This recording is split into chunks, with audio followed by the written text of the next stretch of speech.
The ocean was calm that morning, stretching endlessly beneath a pale blue sky. Gentle waves rolled toward the shore, leaving behind thin lines of foam that shimmered under the sunlight. To most people, it was just another peaceful day at the beach. But for Luna, it was the kind of day that felt special before anything special even happened. Luna was 9 years old, curious by nature, and always attentive to the small details others ignored.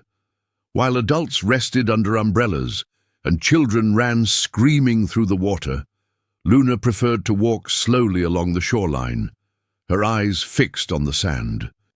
She collected shells, not because they were valuable, but because each one felt like a tiny secret the sea had chosen to leave behind. Her pockets were already full of ordinary shells when something caught her attention. It was half buried near the waterline, darker than the others, with a smooth surface that reflected the sunlight differently. Luna knelt down and brushed the sand away carefully. The shell was heavier than it looked, thicker, and sealed almost completely shut, as if it were protecting something inside. "This one's strange," she murmured to herself. She had never seen a shell like that before. Holding it with both hands, Luna tried to open it, but it wouldn't budge. She frowned, her curiosity growing stronger with every second. Eventually, she tapped it gently against a small rock.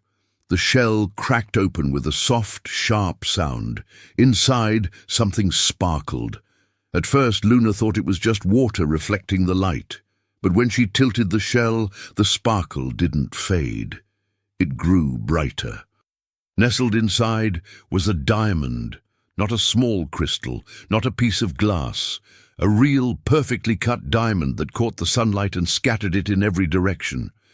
Luna's breath caught in her throat. She didn't know much about diamonds, but she knew enough to understand that this was not normal. Her hands trembled slightly as she stared at the stone, mesmerized by its clarity and brilliance. "Wow," she whispered. Unaware of it, Luna had just found something that countless men had searched for and died for over centuries. She closed the shell instinctively and looked around. The beach looked the same as always. Families laughing, fishermen preparing their nets, the sea calm and innocent. But Luna felt it then, a strange sensation, like the air itself had changed, as if the ocean was watching her. She slipped the shell into a small backpack and hurried toward the rocks at the far end of the beach, her heart pounding. She didn't know why she felt the need to hide it, only that something inside her warned her not to show it to anyone. Later that afternoon, Luna returned home to the small coastal village where she lived with her grandfather. The village was old, filled with narrow streets, weathered wooden houses, and stories passed down through generations. Her grandfather, Elias, had lived there his entire life. He noticed immediately that something was different. "You found something, didn't you?" he asked, as Luna placed her backpack on the table. Luna hesitated. "I found a shell," she said carefully. Elias smiled. "You always do. But this one?" Luna reached into her bag and placed the shell on the table. Slowly, she opened it. The moment Elias saw the diamond, his smile vanished. The color drained from his face. "Where did you get this?" he asked, his voice suddenly low and serious. "In the sea," Luna replied. "It was inside a shell." Elias stared at the diamond as if it were a ghost from his past. "That's not possible," he whispered. He stood up abruptly and closed the window shutters, then locked the door. "Grandpa, what's wrong?" Luna asked, frightened. Elias took a deep breath and sat back down. "There are stories," he said slowly. Stories people stopped telling because they brought trouble." He reached for an old wooden chest beneath the table and pulled out a faded map, yellowed with age. "Long ago," Elias continued, "pirates ruled these waters. They stole treasures from kingdoms, sank ships, and betrayed each other for gold." He pointed to a mark on the map, right off the coast. One treasure was never found, a diamond known as the Sea's Eye. They say it was hidden in a way no one would ever suspect. Luna's heart raced. They hid it in a shell, she asked. Elias nodded slowly. They believed the sea itself would protect it. A sudden knock echoed through the house. Both froze. Elias extinguished the lantern and motioned for Luna to stay quiet. The knock came again, heavier this time. From outside, unfamiliar voices murmured. Luna clutched the shell tightly. Elias whispered, "They're here." "Who?" Luna asked. "The ones who never stopped looking." Outside, shadows moved past the door. Pirates were no longer just legends, and the sea had finally given up its secret. Waves struck the shore with a rhythm that felt heavier than usual, as if the ocean itself were restless. Luna lay awake in her small bed, staring at the ceiling, the shell hidden beneath her pillow. Every time she closed her eyes, the image of the diamond returned, its cold brilliance, the way it seemed to glow even without light. Downstairs, her grandfather sat at the table, the old map spread open, his fingers tracing lines he had sworn never to follow again. The Sea's Eye. He hadn't spoken that name aloud in decades. Elias remembered the stories his own grandfather had told him, whispered warnings shared only when the doors were locked and the lamps turned low. Stories about men who came from the horizon with black flags and empty eyes. Men who believed gold was worth more than life, and one diamond above all others, above. The Sea's Eye was said to be cursed, not because it brought bad luck, but because it revealed the true nature of those who desired it. Greed, betrayal, blood. Elias closed his eyes as memories surfaced. There were 5 pirate captains, he murmured to himself. 5 ships, 5 betrayals. According to legend, the diamond was stolen from a royal convoy centuries earlier. Its size and purity were unmatched. Whoever owned it could buy armies, overthrow kings, disappear forever. But the pirates never trusted one another. They knew that if any single man kept the diamond, the others would kill him for it. So they chose a hiding place no one would ever suspect, a place no map could mark, the sea. They sealed the diamond inside a rare shell found only in deep waters, believing the ocean would guard it better than any crew. Then they killed each other one by one, ensuring that no single pirate lived long enough to claim it. By sunrise, only one ship escaped, and even that ship vanished soon after. The diamond was lost, or so the world believed. Elias was shaken from his thoughts by footsteps outside. Not hurried, not loud, careful. He stood slowly and peered through a crack in the shutters. 3 men stood near the edge of the property, their silhouettes dark against the moonlit sand. They wore long coats despite the heat, their heads covered, their posture tense. These were not villagers. One of them pointed toward the house. "They found us," Elias whispered. Upstairs, Luna felt it too. Luna. A chill crept down her spine, the kind that had nothing to do with temperature. She slid out of bed and pressed her ear to the door. Voices carried faintly from outside, low, rough, unfamiliar. She clutched the shell and crept down the stairs. "Grandpa," she whispered. Elias turned, startled. "You shouldn't be here." "Who are they?" Luna asked. Elias hesitated, then he sighed. "They are the reason that diamond was never meant to be found." He ushered Luna into the small storage room behind the kitchen. Inside, the walls were lined with old fishing tools, ropes, and sealed crates. "If anything happens," he said firmly, "you take the shell and run to the lighthouse. Do you understand?" Luna's eyes widened. "Why?" "Because the light is the only place they won't approach easily," he replied. "Too exposed." Before she could respond, a knock echoed through the house. Slow, deliberate. "Open up," a voice called. "We only want to talk." Elias straightened his back and opened the door just enough to step outside, closing it behind him. From her hiding place, Luna watched through a narrow crack. The man who spoke was tall, with a scar running from his temple down to his jaw. His eyes were sharp, calculating. "We heard a rumor," the man said, "about a shell." Elias said nothing. The man smiled thinly. "A shell that doesn't belong to this century." Another man stepped forward, pulling something from his coat, a weathered compass with strange markings. "We've been following signs," he continued. "The sea always leaves clues."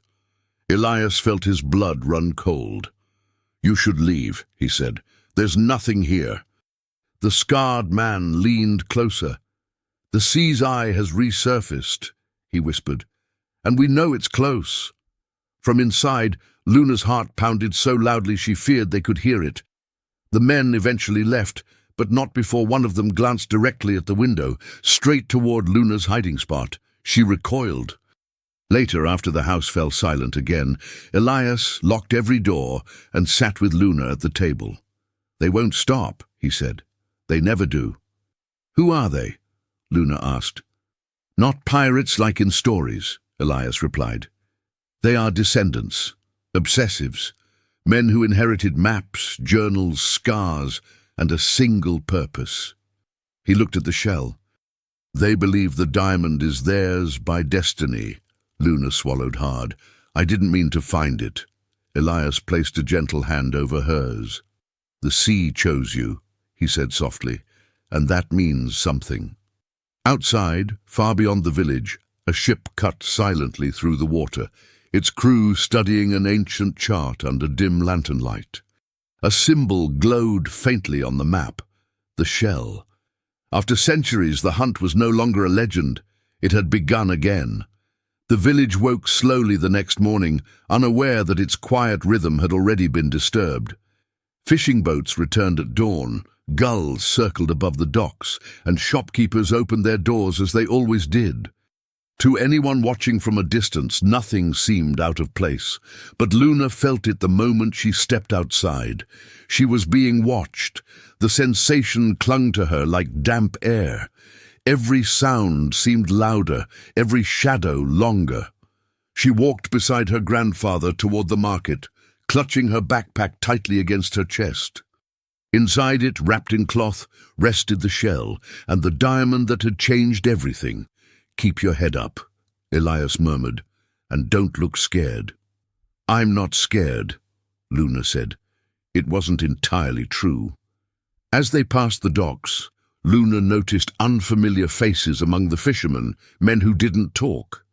Men who watched the water instead of working. One of them wore a necklace shaped like a compass rose. Another had tattoos peeking from beneath his sleeves, symbols Luna didn't recognize, but which made her stomach tighten. She tugged on her grandfather's sleeve. "Do you know them?" she whispered. Elias didn't look.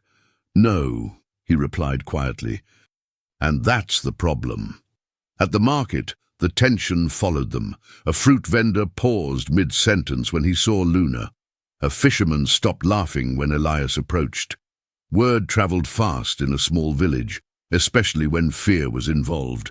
The rumor had already begun. A shell, a diamond, the sea's eye. By midday, Luna was sure of it. The strangers from the night before hadn't left. They had blended in. Back at the house, Elias barred the door and closed the shutters again. The old home felt smaller now, as if the walls themselves were listening. "We can't stay," Elias said, pacing. "They're testing us, waiting." "Waiting for what?" Luna asked. "For us to make a mistake." He stopped and looked at her seriously. "You must not open the shell again," he warned.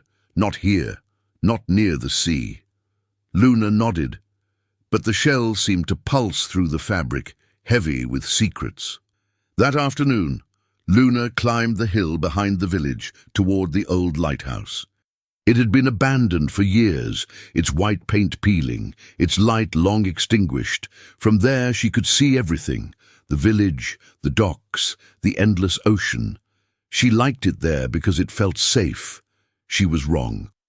As she reached the top, she heard footsteps behind her. She turned quickly. A man stood a few meters away, pretending to admire the view. He was older than the others, his beard streaked with grey, his eyes sharp and assessing. "Beautiful place," he said casually. Luna said nothing. "My name's Corvin," the man continued. "I used to come here as a boy." Luna's heart raced.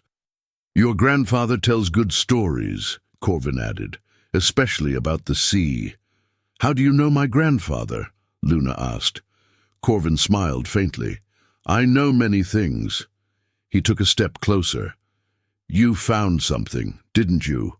he asked softly. Luna backed away. "I don't know what you're talking about." Corvin sighed. "The shell chose you," he said. "That means the sea trusts you." Luna felt anger rise beneath her fear. "You don't get to talk about the sea like that," she snapped. "It's not yours." Corvin's smile vanished. "It belongs to those strong enough to claim it." Before he could say more, a shout echoed from below. Elias was running up the hill, his face pale. Corvin stepped back. "This isn't over," he said. "The sea always returns what is taken from it." He walked away calmly, disappearing among the rocks. That night the village changed. Lights stayed on late, dogs barked without reason, boats rocked restlessly at their moorings. And far offshore, a dark ship anchored silently beyond the horizon. On its deck, men gathered around a lantern-lit table. Ancient maps were spread out, their edges frayed, marked with symbols passed down through generations. One man slammed his fist down. "She has it," he growled. Another nodded. "The girl," he said, "the shell responded to her." A third man spoke quietly. "Then the hunt enters its final phase." Back in the village, Luna lay awake listening to the waves crash harder than usual. The shell felt heavier now, as if reacting to something beyond her understanding. She closed her eyes and dreamed. She saw the sea swallowing ships. She saw men fighting over a single gleam of light. She saw herself standing at the center of it all. When she woke, she knew one thing for certain. The pirates weren't chasing the diamond anymore. They were chasing her. And the sea was about to decide who deserved to win. The storm arrived without warning. Dark clouds rolled over the horizon like an invading army, swallowing the blue of the sky and turning the ocean into a restless mass of shifting steel. The wind howled through the village, rattling shutters and bending palm trees toward the shore. Elias knew this storm. He had seen it before, years ago, when trouble last came from the sea. "Pack only what you need," he told Luna, his voice steady but urgent. "We're leaving." Luna's hands trembled as she shoved clothes into her backpack. The shell stayed close to her chest, wrapped tightly as if it were alive. Outside, thunder cracked so loudly that the house seemed to shudder. "Where are we going?" she asked. "To the old fishing route," Elias replied, "places they don't expect." They slipped out through the back door just as rain began to fall in heavy sheets. The docks were nearly empty. Most villagers had already secured their boats and taken shelter. But one small vessel remained, an old fishing boat with faded blue paint and a motor that complained more than it worked. Elias untied it quickly. As they pushed off, Luna looked back. On the far edge of the village, a figure stood watching. Corvin. The boat lurched forward, slicing through the choppy water. Waves slapped against the hull as the wind grew stronger. The lighthouse faded into the distance, its silhouette swallowed by rain. For a moment, Luna thought they might escape unseen. Then she heard it. Another engine. She turned, and her heart sank. A larger boat emerged from the mist, black and sleek, moving with purpose. Then another. And another. "They followed us," Luna whispered. Elias tightened his grip on the wheel. "They were always going to." The sea grew violent. Waves rose higher, crashing against the boats with brutal force. Rain blurred the world into grey streaks. Luna clung to the side, fear clawing at her chest. Behind them, the pirate ships closed in. "They're faster!" Luna cried. Elias nodded grimly. "But they don't know these waters." He veered sharply to the left, steering toward a cluster of jagged rocks barely visible beneath the waves. Luna gasped. "They'll crash," she shouted. "So will we, if I'm wrong." The fishing boat bounced wildly as they slipped between the rocks. One pirate ship followed too closely, scraping its hull with a scream of metal before pulling back. Another ship fired a flare into the sky. Red light exploded above the storm. "They're signaling each other," Elias muttered. A massive wave slammed into the boat, knocking Luna to her knees. The backpack tore open, and the shell rolled across the deck. Before Luna could grab it, the shell cracked open. The diamond spilled free. For an instant, the storm seemed to pause. The diamond glowed, bright, unnatural, casting sharp beams of light through the rain. The waves shimmered as if responding to it. Elias froze. "Close it," he shouted. But it was too late. Every pirate ship turned toward the light. "The sea's eye," a voice shouted from one of the boats. Gunshots cracked through the storm, not aimed at Luna but at each other. The pirates were already turning on themselves. "They never changed," Elias said bitterly. "Greed always wins." Another wave crashed over the deck, and the diamond slipped from Luna's grasp, falling into the sea. "No!" she screamed. Time seemed to slow. The diamond sank just beneath the surface, then stopped. The water around it began to swirl. The sea pulled inward, forming a powerful current. Boats were dragged closer, engines roaring uselessly. Pirates shouted in panic as ropes snapped and hulls collided. Luna stared in disbelief. "The sea," she whispered. "It's reacting." Elias looked at her sharply. "It's choosing." The current grew stronger, pulling the pirate ships together in a chaotic spiral. One collided with another, masts splintering. Men fell into the water, screaming as the waves swallowed them. Elias turned the boat sharply, fighting the pull. "Hold on!" he shouted. Luna grabbed the rail as the fishing boat spun violently, then broke free of the current just as suddenly as it had formed. Behind them, the sea erupted in foam and wreckage. The diamond vanished beneath the waves. Silence followed. The storm began to fade. Only broken ships and floating debris remained. Luna collapsed onto the deck, sobbing. "It's gone," she cried. "I lost it." Elias knelt beside her, soaked and exhausted. "No," he said softly, "you returned it."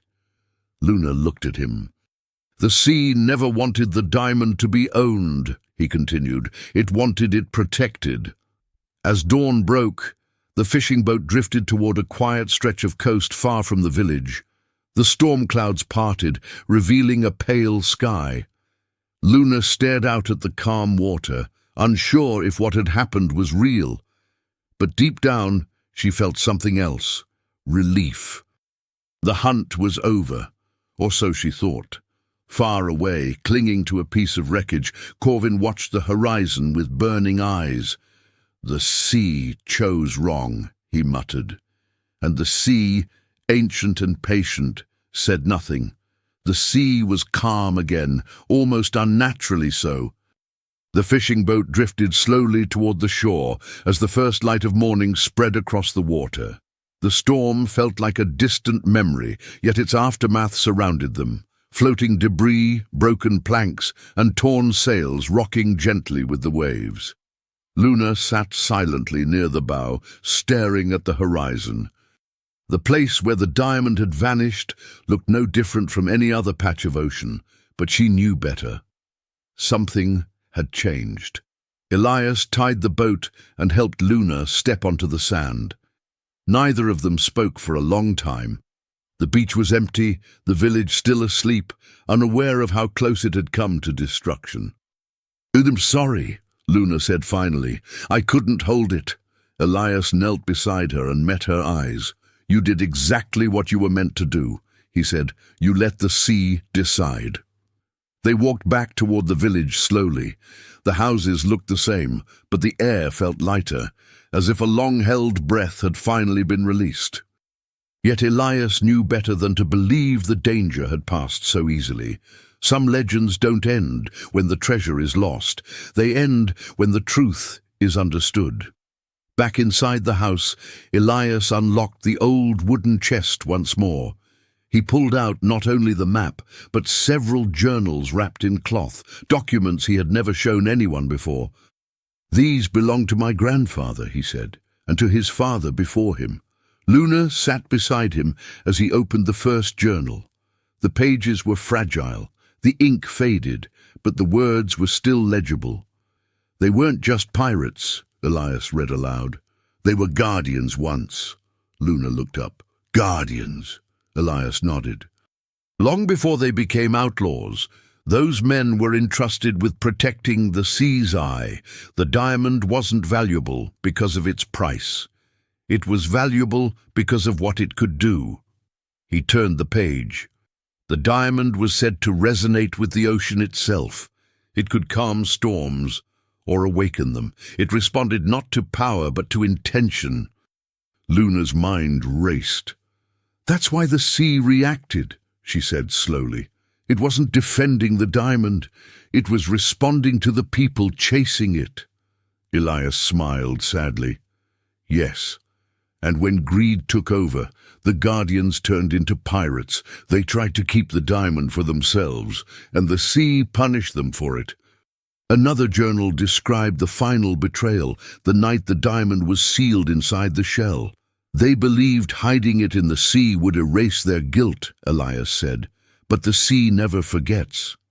Luna clenched her fists. "Then Corvin," she began, "is the result of that failure," Elias finished. "Generations raised on obsession instead of responsibility." As if summoned by his name, a knock echoed at the door. Both froze.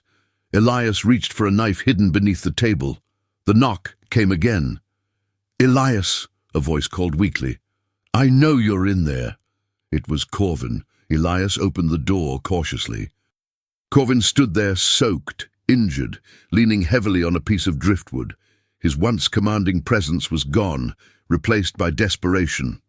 "You lost," Elias said coldly. Corvin laughed bitterly. "No," he replied, "I was spared." He looked past Elias and saw Luna. "The sea didn't take me," Corvin continued. "It wanted me to understand." Luna felt a chill. "Understand what?" she asked. "That the diamond was never meant to disappear forever," Corvin said, "only to return to the right hands." Elias stepped between them. "You don't get to decide that." Corvin's eyes burned. "The sea chose the girl," he said. "It responded to her." Luna's heart pounded. "I didn't choose this," she said. Corvin softened slightly. "None of us do," he replied, "but some are chosen anyway." He reached into his coat and pulled out something small and wet. A fragment, not the diamond, but a shard of crystal, faintly glowing. "When the sea's eye sank," Corvin said, "it broke. Part of it survived." Elias stared in shock. "That's impossible." "The sea allowed it," Corvin said. "A test." He extended the shard toward Luna. The moment she touched it, the room grew quiet. The air felt heavy, charged. Outside, the waves shifted. Luna gasped. "I can feel it," she whispered. "It's listening." Corvin nodded. "That's the secret," he said. "The diamond doesn't belong to anyone. It answers to balance." Elias took the shard gently from Luna's hand.